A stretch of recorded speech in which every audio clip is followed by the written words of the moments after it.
강프로입니다. 자, 오늘 HLB 생명과학 한번 볼 텐데 HLB를 제가 계속해서 이야기를 드리고 있고 지금은 그쵸 HLB 생명과학까지 이야기를 드리고 있으니까 그룹사 전체를 공략하는 그런 상황에 와 있다는 거죠. 그리고 그 공략하는 시점이 무슨 얘기입니까? 신고가를 달성한 이후다. 그쵸? 자, 그러면 지금 눌림목을 공략해라, 돌파 구간을 공략해라, 이건 중요하지 않아요. 그건 주가가 움직이는 과정에서 내가 매매할 수 있는 가격대를 찾는 게 중요합니다. 자, 그런데 제가 이 얘기를 왜 드리냐면 HLB가 먼저 신고가를 갔어요. 제가 밑에다 깔아놓고 한번 비교를 해드릴게요. HLB가 먼저 신고가를 달성을 했죠. 그렇죠. 신고가를 먼저 달성을 하고 나서 이때 당시에 생명과학 쪽에 들썩거리기는 했지만 그리고 나서 HLB가 먼저 강하게 움직였고 거래도 훨씬 더 많이 들어오죠. 근데 그런 과정에서 HLB 생명과학이 추가적으로 시세를 내고 있습니다. 그러면 지금 상대적으로 가격이 낮은 위치. 자, HLB는 신약 개발을 맡아서 하고요. 생명과학은 유통 쪽을 맡아서 하고 있다고 보시면 됩니다. 그러면 당연히 연결될 수밖에 없겠죠. 판매허가 신청 나온다. 그쵸? 떨어졌다. 그러면 누가 맡아서 하겠어요? 생명과학이 맡아서 한다. 자, 길게 말씀드리지 않겠습니다. 주식시장은 미래를 반영하고요. 상대적으로 싼 걸 찾되 낮은 위치에 있는 주식, 즉 저평가되어 있는 주식을 사지 말자. 자, 지금 저 PBR 주식들이 굉장히 강합니다. 그거 정부 정책의 방향이 그쪽 방향으로 지금 잡혔어요. 근데 이게 무슨 얘기냐면 기업 밸류어 프로그램이라고 해가지고 자산 가치에도 미치지 못하는 시가총액을 갖추고 있는 기업들이 많습니다. 한국에는. 그걸 가지고 저평가 주식, 뭐 가치주 이렇게 표현하는데 주식시장에서의 가치는 가지고 있는 재산, 자산 이런 것들이 아닙니다. 미래 가치예요. 무조건 미래 가치입니다. 그래야 주가 많이 올라요. 그쵸? 자, 그럼 생각해 보세요. 미래 가치를 높이기 위해서는 실적이 좋아져야 되는데 기본적인 가치주들은 어떻죠? 실적이 좋긴 한데 성장하지 못하는 겁니다. 그러면 이게 성장하는 상황으로 만들어주면 되죠. 그러려면 뭘 해야 돼요? 투자가 필요하지만 다른 방식을 쓸 수도 있습니다. 예를 들어서 주식 수 조절하는 거예요. 그러려면 뭘 해야 돼요? 자사주를 매입해서 소각하면 되죠. 왜? 그러면 주당 순이익이 높아지니까. 그렇죠. 뭐 배당 성향을 높인다. 전혀 중요하지 않다. 그런 것은 아니지만 지금 저 PBR 종목들이 굉장히 강세를 보이면서 뭐 현대차, 기아차들 이렇게 움직이는 건 실적에 대한 영향이다 그런 부분 없지 않아요. 있는데 전체적으로 움직이는 과정에서는 이런 베이스를 가는 겁니다. 근데 기본적으로 원론적인 이 상승세를 이끌어가기 위해서는 철저하게 보셔야 되는 내용은 한 가지 내용밖에 없습니다. 그건 미래 가치를 높이는 것. 그러기 위해선 주당 순이익을 높이는 건데 주당 순이익을 높이기 위해서는 실적이 좋아지는 게 중요하죠. 근데 추가적으로 확장할 수 있는 실적치가 그렇게 막 크지 않아요. 시장 장악력이 더 이상 늘릴 수 있는 시장이 없거나 시장 장악력이 크지 않아요. 그러면 이쪽에서 진행되는 거는 자체적으로 늘릴 수밖에 없는 거죠. 그러려면 주식을 사모아서 소각시켜 버리는 겁니다. 그렇죠? 자, 그러면 이런 상황을 제가 HLB를 이야기를 드리면서 왜 지금 이야기를 드리느냐? 자, 보세요. 주식시장은 모든 종목이 다 올라가지 않습니다. 그래서 우리는 순환매라는 표현을 쓰죠. 근데 요즘의 순환매는 HLB가 움직이면 관련주들이 여러 가지 뭐 바이오들 이렇게 같이 가는 경우도 있지만 거기서도 선별해야 되기 때문에 선별하는 과정에서 스토리를 보자는 겁니다. HLB가 지금 앞두고 있는 게 뭐죠? FDA에서의 판매 허가를 기다리고 있죠. 지금 주가를 보면 그냥 100% 판매 허가가 나오는 겁니다. 그런데 판매 허가 나오면 뭘 해야 돼요? 유통을 해야 된다. 유통 누가 해요? 생명과학이 한다. 끝. 그쵸? 그래서 HLB 생명과학까지 가는 건데 상대적으로 가격적인 요인을 봤을 때 HLB보다는 지금은 생명과학이 더 좋을 수 있다. 단기적인 수익을 얻을 수 있다는 겁니다. 왜? 늦게 움직였으니까. 자, 그러면 그 기준치에 대한 게 HLB를 기준에서 잡아야 되는 거예요. 만약에 HLB 이렇게 쑥 급락 나오잖아요. 그러면 생명과학도 쭉 빠져버립니다. 그러면 우리가 HLB를 보면서 생명과학을 매매하자는 겁니다. 어떻게? 단기적으로. 그쵸? 이게 신고가 매매의 핵심입니다. 그쵸? 절대로 2주를 넘겨서 수익 전환을 못 시키면 안 돼요. 자, 내용 확인 들어갑니다. 검증을 해야 되니까. 자, 보세요. 어버브 반도체입니다. 1월 달에 반도체 강했죠. 그쵸? 수익 21% 찍혀 있죠. 1월 23일 날 매수해서 29일 날 매도했는데 21% 걸린 시간은 하나, 둘, 셋, 넷, 4일 걸렸습니다. 자, 어떤 종목이에요? 신고가 종목이다. 저가에 샀나요? 아니에요. 확인하고 매수해도 20% 나온다. 어느 정도 만에? 4일 만에. 그쵸? 이런 부분을 제가 소통방에서 다 공개를 합니다. 자, 그러면 소통방에서 다른 종목들은 뭘 할까요? 자, 보세요. 2월 7일 코리아 FT 8시 47분 시장가 매수. 장시작 전에 시장가 매수하는 거 체결시키겠다는 이야기죠. 코리아 FT. 자, 보세요. 제가 매수를 지속적으로 해오고 있었습니다. 오늘 어때요? 10% 상승. 그쵸? 수익 전환 됐겠죠? 그쵸? 자, 밑에 세방전지. 자, 세방전지 보면 어때요? 오늘 15% 상승. 어떤 종목이에요? 신고가. 돌파 구간 매수. 왜 신고가를 해야 되는지 알겠죠? 시장을 주도하는 모든 종목은 신고가를 거쳐간다. 하지만 내가 하는 모든 종목이 대박이 터지지는 않을 거예요. 그래서 내가 리스크를 감당할 때는 방금 전에 보여드렸었던 코리아 FT처럼 제가 이 과거에 매매했었던 내용들이 있죠. 자, 이 밑에 보면 뭐 0.4% 이렇게 손절한 기록들이 있습니다. 이거 22년도예요. 근데 내가 손절할 수 있는 최대 폭은 0.4% 정도가 최대 맥스입니다. 맥스. 그쵸? 물론 1% 이런 식으로 갈 수 있지만 이 구간은 그냥 내가 그냥 빨리 팔고 나와야지 요 정도로 끝내는 거고, 종가 기준에서 1% 내외에서 그냥 끝내는 게 주식시장에서는 가장 해피하고, 이 기간은 무조건 2주 안으로 잡아야 돼요. 그쵸? 그런데 다른 종목도 있겠죠. 그쵸? 자, 에브리봇. 그쵸? 에브리봇도 보면, 자, 보세요. 오늘 8% 상승, 어저께 17% 상승, 이틀 동안 상승폭 다 해서 수익률 따지면 30%가 넘습니다. 그쵸? 이런 매매도 어떤 종목이에요? 신고가 종목이죠. 제 싸게 살라고 했나요? 아닙니다. 자, 보세요. 2월 5일날 장중 매매, 이때 25,000원이었는데 지금 얼마예요? 32,490원. 그쵸? 쭉 올려서 보잖아요. 코리아 FT 또 있죠. 뭐예요? 시장가 매수, 시가책을 시키겠다는 겁니다. 왜? 신고가니까. 2월 2일날 코리아 FT 며칠 동안 중복시켜요, 제가. 그쵸? 그리고 여기 2월 1일부터 계속해서 공략을 한 겁니다. 그쵸? 에브리봇.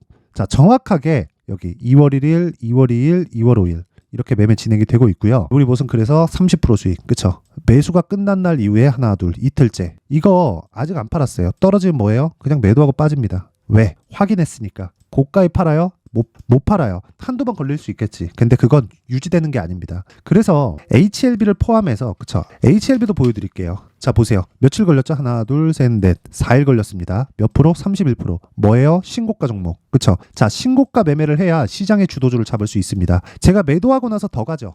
그쵸? 눌림목 구간을 공략하거나 생명과학 쪽으로 들어갈 준비를 저는 이미 하고 있습니다. 제가 매도한 건, 그쵸? 제가 매도한 건 다시 살 수 있기 때문에 그래요. 아실 겁니다. 고가에 매도하고 나서 다시 사는 게 얼마나 어려운지. 내가 판 가격보다 높아지면 사기가 정말 어렵습니다. 근데 그걸 할 수 있으려면 가격에 대한 이해가 필요하고, 내가 가격에 대해서 모르겠다 하시면 소통방으로 들어오세요. 소통방 무료로 진행하고요. 그쵸? 왜 무료로 하느냐? 채널 성장을 위해서. 자, 그래서 구독과 좋아요 꼭 좀 부탁드리고요. 상단에 있는 전화번호로 소통, 자, 소통이라고 문자를 보내주시면 제가 소통방 입장 링크를 순차적으로 공유를 해드리도록 할 테니까 구독과 좋아요 꼭 좀 부탁드리겠습니다. 자, 그리고 제가 2월 달에 가격을 어떻게 잡는지 강의합니다. 그 강의 내용은 여기 신고가 검색기, 그리고 여기 가격을 잡는 여기 수익 모델에 대한 내용을 함께 준비를 해놨는데, 요것도 제가 무료 공개한다. 그쵸? 무료 공개하고 당연히 채널 성장을 위해서고요. 기브앤테이크죠. 그쵸? 구독과 좋아요 해서 채널이 늘어나면, 그쵸? 채널이 어느 정도 많이 커지고 하면 제가 광고비가 늘어납니다. 그쵸?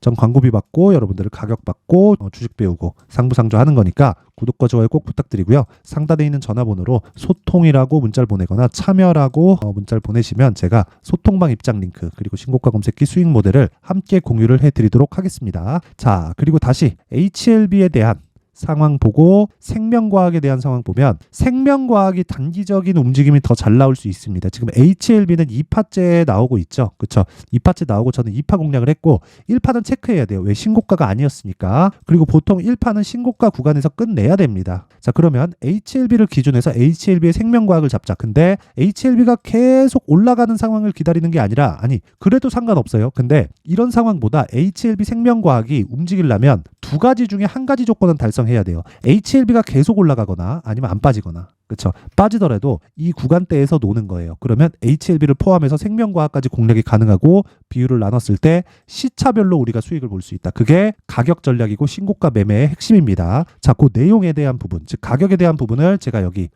HLB 생명과학의 가격과 단기 보유 전략으로 준비했는데, 단기 보유 전략은 제가 2주라고 소통방에서 이야기를 드렸죠. 그래서 생명과학도 아까 전에 제가 보여드렸다시피 그냥 여기서 그냥 어떤 타점에 대한 것만 궁금하다 하면 소통방으로 들어오시면 되고, 여기 생명과학에 대한 가격과 단기 보유 전략, 그 전략이 어떻게 돌아가는지 궁금하다 하시는 분들은 요 내용을 딱 받아가서 공부를 하시면 되는데, 요 내용이요 20페이지에 달할 정도로 좀 내용이 많습니다. 그래서 영상에서 이야기를 드리면 좀 너무 길어져요. 그래서 그런 거니까 이것도 무료입니다. 그런데 구독과 좋아요 꼭 좀 부탁드리고요. 상단에 있는 전화번호로 구독, 자, 구독이라고 문자를 보내주시면 제가 가격과 단기 보유 전략을 함께 공유를 해드리도록 하겠습니다. 자, 항상 시청해주셔서 진짜 감사드리고요. 무엇보다 주식시장은 미래가치를 반영합니다. 그렇기 때문에 신고가는 정말 중요합니다. 자, 그래서 지금 2월과 4월달 굉장히 중요합니다. 2월달에 정부 정책의 발표가 예정되어 있고요. 4월달에 총선 있죠. 이때 스케줄에 맞춰서 내가 매매할 수 있는 신고가 주도주가 뭐가 있는지, 그쵸? 그 내용에 대한 부분을 제가 상세하게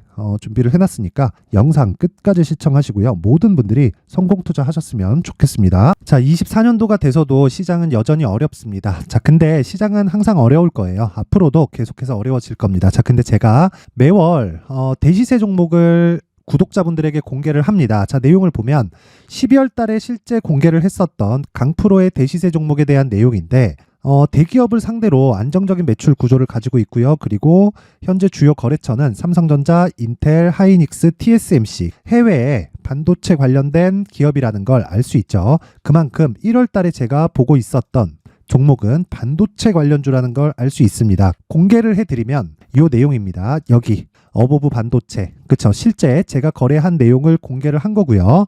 수익에 대한 크기를 보면 공략한 시점, 제가 가격대를 함께 공개를 해드렸는데 공략한 시점부터 21%의 수익 마감이 된 것을 확인해 볼 수가 있습니다. 자, 근데 지금도 마찬가지입니다. 지금은 어떤 이슈가 있을까요? 2월 달에 발표한다는 기업 밸류업 프로그램이 있죠. 근데 그걸로 인해서 지금 2월 달에 발표한다고 이야기가 나온 상황이고요. 무엇보다 우리가 생각해야 될 내용은 한 가지입니다. 어떤 이슈나 그리고 어떤 상승할 수 있는 내용으로 인해서 주가가 올라가는 것은 맞죠. 하지만 가격이 먼저 반영한다는 걸 반드시 알고 있어야 되고, 그런 내용에 대한 파악이 되었을 때, 그쵸? 여기 어보브 반도체처럼 21%, 그쵸? 대략 3에서 4일 동안 20% 이상의 수익을 먹을 수 있고요. 그리고 여기 HLB 같은 종목처럼 대략 일주일이 채 되지 않는 기간 동안 30%의 수익을 낼 수 있습니다. 자, 그러면 답은 나왔어요. 재료에 대한 부분보다 중요한 게 가격이다. 자, 근데 지금 시장에 쏠려 있는 게 뭐죠? 2월 달에 발표하는 기업 밸류업 프로그램에 대한 내용이죠. 자, 그러면 우리가 이쪽에다가 지금 집중을 해야 될까요? 그 내용을 한번 보겠습니다. 기아차의 차트를 보면요. 1월 24일 날 정부단에서 입김을 불어넣은 이후에 시세가 강하게 발생한 것처럼 보이지만 애초에 12월 달부터 신고가를 달성했다는 걸 확인할 수 있습니다. 자, 그러면 우리가 스케줄을 따져봤을 때 우리가 어디를 봐야 될까요? 4월 달 총선을 봐야 됩니다. 드디어 때가 온 거죠. 4월 달 총선이 끝나면 그 뒤엔 뭐가 있죠? 대선 전국으로 들어갑니다. 그러면 우리는 4월 달 총선부터 시작해서 대선까지 이어질 수 있는 종목을 찾는 게 정말 중요합니다. 그게 정부 정책의 방향과 그리고 스케줄에 맞춰서 가는 거예요. 정치적인 상황에 따라서 주가가 움직이는 걸 우리는 수도 없이 많이 봐왔기 때문에 스케줄에 맞춰서 가는 게 지금으로서는 답이 될 수 있습니다. 그리고 무엇보다 어느 정도의 시세를 내는지 그 첫 번째 단계인 상황을, 그쵸? 제가 12월 달 밝혀드렸었던 대시세 종목으로 이미 공개를 해드렸기 때문에, 그쵸? 어떻게 제가 매매를 했는지까지 다 보여드렸습니다. HLB처럼, 그쵸? 31.9% 걸린 시간은 4일밖에 되지 않죠. 이 종목을 제가 가격과 그리고 어떤 종목인지를 애초에 12월 달부터 공개를 한 겁니다. 자, 그러면 지금도 마찬가지예요. 앞서서 제가 말씀드렸었던 23년도에 했었던 여러 가지 종목들이 있죠. 한미반도체 같은 종목들도 여기 소통방에서 모두 공개를 해서 실제로 10,000원부터 60,000원까지 상승한 내역이 있고요. 왜 공략을 했는지를 제가 다 공개를 해드렸습니다. 근데 지금도 마찬가지라는 거죠. 정부 정책의 방향에 맞춰서 또는 선거 스케줄에 맞춰서 매매를 이어가야 될 때가 됐고요. 제가 총선 관련된 큰 시세가 나올 수 있는 대시세 종목을 준비를 해놨습니다. 길게 말씀드리지 않겠습니다. 모든 종목들은 신고가를 달성하면서 대시세 준비를 하게 되고요. 신고가를 공략했을 때 내가 시장에 주도주를 잡을 수 있는데 지금은 총선에 집중하는 게 맞다. 그래서 총선 관련된 그리고 대선까지 이어질 수 있는 종목을 준비를 해놨는데 지금부터 준비를 하셔야 나중에 고가에 올라가서도 꾸준하게 매매를 이어갈 수 있습니다. 자꾸 막 손절하고 매매하는 과정에서 너무 어렵다 하시는 분들은요. 이 종목 딱 받아가서 큰 수익 내셨으면 좋겠고요. 이 종목은 상단에 있는 전화번호로 대시세라고 문자를 보내주시는 분들에 한해서만 제가 총선 그리고 대선까지 이어질 수 있는 종목을 공개해 드리도록 할 테니까 상단에 있는 전화번호로 대시세라고 문자를 보내주시고요. 그리고 구독과 좋아요 꼭 좀 부탁드리겠습니다. 시장은 정말 어렵습니다. 자, 그래서 모든 분들이 성공 투자하셨으면 좋겠고요. 기본적으로 가격에 대한 파악을 하면서 큰 수익을 내셨으면 좋겠습니다.